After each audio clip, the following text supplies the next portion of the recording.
Uma das conquistas mais simbólicas que a humanidade já fez foi a de construir máquinas que voam, famosos aviões. Desde os primeiros protótipos de aviões motorizados como o 14 bis, a ideia de subir em uma máquina que consegue alcançar os céus encanta inúmeras crianças e adultos, eu incluso. E mesmo eu já tendo voado várias vezes em aviões comerciais, e eu faço isso direto por causa do meu trabalho, eu ainda fico completamente encantado sempre que eu entro em um avião. Da decolagem com o avião acelerando pela pista, até ele inclinando e subindo, a gente colado nos bancos, até as casas e prédios ficando cada vez menores, até o avião cortar as nuvens e subir até alturas que eu não consigo nem imaginar e eu tenho medo de altura. E a pergunta natural que surge é: como os aviões voam? Como que esses objetos de metal pesando toneladas decolam do chão e sobem além das nuvens? Você provavelmente aprendeu a resposta errada a vida inteira. Existem 4 forças importantes no voo: o peso que puxa o avião para a terra, a sustentação que empurra o avião para cima, a tração dos motores que empurram ele para frente e o arrasto que resiste a esse movimento. Quando o avião atinge altas velocidades em relação ao ar,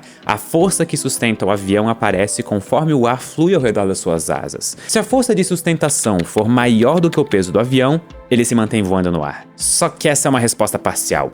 O que falta responder é como esse fluxo de ar ao redor da asa cria sustentação. E a resposta é simples.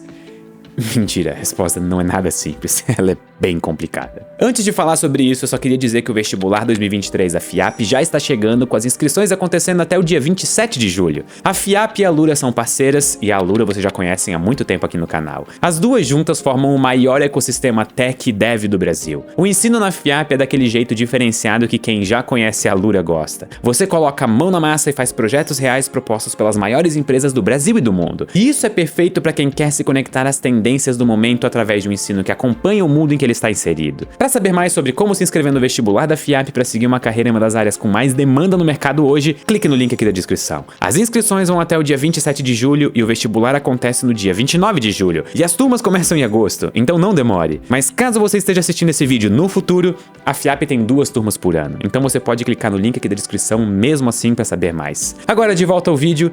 Como o fluxo de ar ao redor da asa de um avião cria sustentação? Você provavelmente aprendeu o motivo errado durante a sua vida. Se você pesquisar na internet, existem várias explicações simples de como a força de sustentação aparece em aviões, mas a maior parte delas fazem grandes simplificações para serem compreensíveis e ignoram aspectos importantes de como os fluxos funcionam. E dá para entender por quê.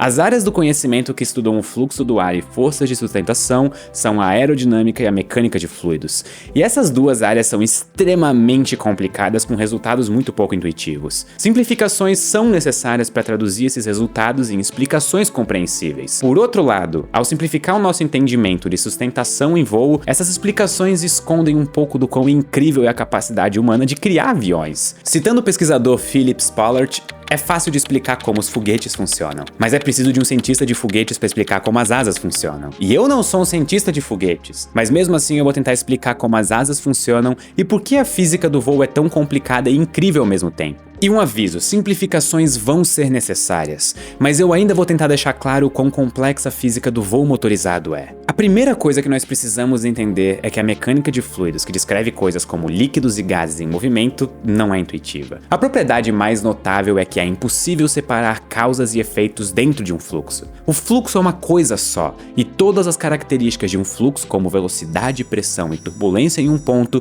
dependem da característica do fluxo em todos os outros pontos dele. É impossível isolar apenas um pedaço de um rio e calcular como o fluido se comporta nele precisamente, sem levar em conta todo o resto do rio e força sobre ele. Se você quiser fazer algo assim, você precisa fazer simplificações artificiais, o que resulta em resultados úteis, mas não 100% precisos. Mecânica de fluidos é tão complicado que provar que a equação fundamental da área sequer tem uma solução geral vale um prêmio de $1 milhão.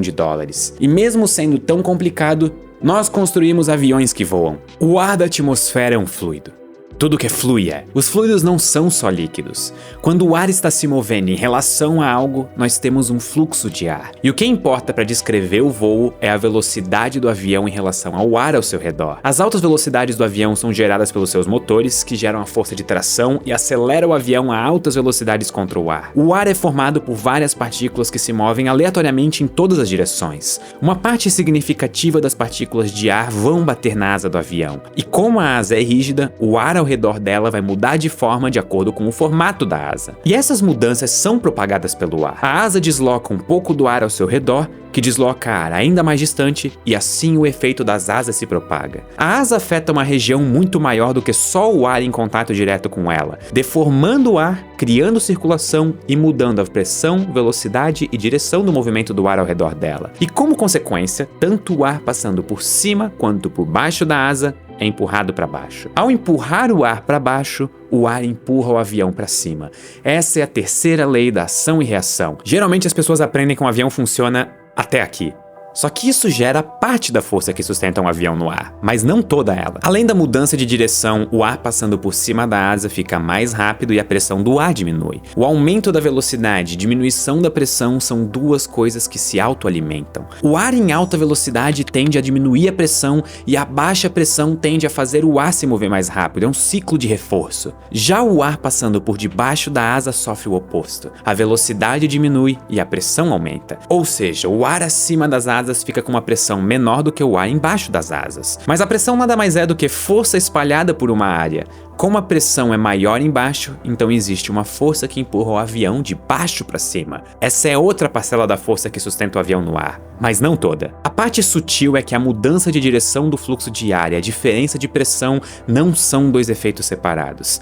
Eles formam um ciclo de reforço. A mudança na velocidade e direção do movimento do ar incentiva a formação de zonas de pressões diferentes, que por sua vez incentivam a mudança na velocidade e direção do fluxo. Além disso, variáveis como a velocidade do avião em relação ao ar, formato das asas e a inclinação influenciam a intensidade e direção da força de sustentação. Por conta disso, é possível manobrar o avião modificando esses elementos. Aviões podem mudar de velocidade usando seus motores. Asas têm partes móveis que permitem alterar o seu formato para mudar a direção e intensidade das forças de sustentação. E com essas mudanças, eles também podem mudar a sua inclinação em relação ao fluxo de ar. Antes que me xinguem nos comentários, o termo mais técnico para essa inclinação é ângulo de ataque. É meio difícil de deixar claro o aspecto mais incrível da mecânica de fluidos.